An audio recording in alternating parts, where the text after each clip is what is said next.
প্রিয় উচ্চ মাধ্যমিকের ছাত্রছাত্রীরা, আজকে তোমাদের বিজনেস স্টাডিজের যে এক্সাম হলো তার কোশ্চেনের এমসিকিউর কোশ্চেনের সলিউশনগুলো তোমরা একবার দেখে নাও।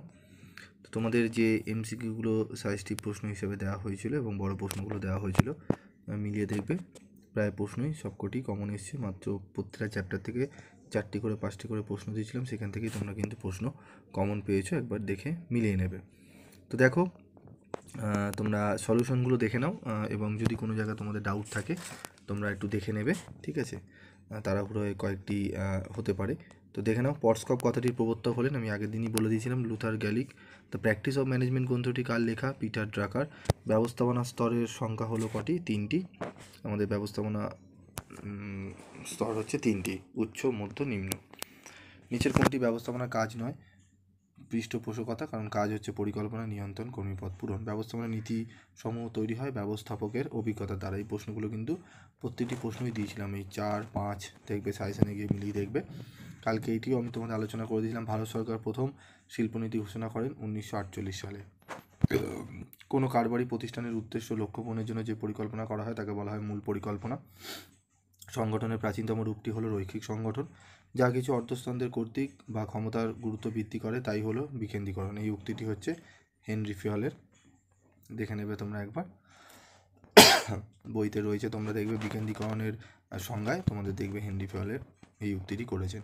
কাজ করার ক্ষমতা কোন বিষয়ের উপর নির্ভর করে? উত্তরটি দেখে নাও। নিয়মিত কোনটি নির্দেশদানের উপাদান নয়? পরিকল্পনা। নিয়ন্ত্রণ একটি ড্যাশ প্রক্রিয়া নয়, জটিল প্রক্রিয়া নয়। কারবারি সংস্থাগুলি তাদের প্রয়োজনীয় অর্থ সংগ্রহ করে উপরিউক্ত সকল উৎস থেকে। কোনো প্রতিষ্ঠানকে সুরক্ষিত করার উদ্দেশ্যে সম্পত্তি সমূহকে সুবিন্যস্ত করার সিদ্ধান্ত হলো? দেখে নাও উত্তরটি। কার্যকরী মূলধন ধনাত্মক হবে। চলতি সম্পত্তি > চলতি দায়। আমাদের দেশে কেন্দ্রীয় ব্যাংক হলো? দেখে নাও উত্তরটি। টাকার বাজারের অন্যতম লগ্নিপত্র হলো ট্রেজারি বিল, কারণ ট্রেজারি বিল রয়েছে, কমার্শিয়াল পেপার রয়েছে, এগুলি হচ্ছে টাকার বাজারের দলিল, ঠিক আছে? বিজ্ঞাপনের লক্ষ্য হলো কি? পণ্য প্রসার করা। পণ্যের নামকরণ বা অভিজ্ঞতাকরণের ক্ষেত্রে ব্যবহৃত হয় নাম, প্রতীক, নকশা, এদের সবকটি। 2 স্তর বিশিষ্ট পণ্য বন্টন প্রণালীতে মধ্যবর্তী কারবারিকে খুচরো বিক্রেতা। বিপণন মিশ্রণের ধারণা প্রথম কে প্রবর্তন করেন? নিল বোর্ডেন। জেলা ক্রেতা সুরক্ষা আদালতের অভিযোগ নিষ্পত্তির সর্বাধিক সময়সীমা হলো 5 মাস। জেলা ক্রেতা সুরক্ষা আদালতের সভাপতি হতে পারেন জেলা বিচারক।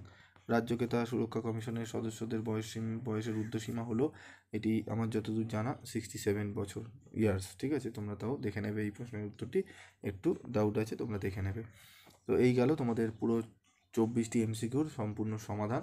তোমরা দেখে একটু মিলিয়ে নাও এবং তোমাদের এসিকিউগুলোও আমি আর বললাম না, কারণ তোমাদের প্রত্যেকের কাছেই কোশ্চেন পেপার রয়েছে এবং বড় প্রশ্নগুলো আমি তোমরা দেখে নেবে যে প্রত্যেকটা প্রশ্ন প্রায় সাজেশান থেকে কিন্তু কমন এসছে, তোমরা মিলিয়ে নেবে। তো আজকের মতো এইটুকুই। দেখা হচ্ছে পরবর্তী ভিডিও ক্লাসে। সকালে ভালো থেকো, সুস্থ থেকো এবং অবশ্যই পিভি স্টাডি ক্লাসের সঙ্গে যুক্ত থেকো, কারণ তোমাদের এইচএসের পর তোমরা কলেজে যখন ভর্তি হবে, তোমাদের কলেজের বিকমেরও তোমাদের এইভাবেই বড় প্রশ্নের সাজেশান তোমরা পেয়ে যাবে, উত্তরও পেয়ে যাবে। এবং যারা অনলাইনে বা অফলাইনে তোমরা ক্লাস করতে চাও তারা যোগাযোগ করতে পারো 7278981430 এই নাম্বারে।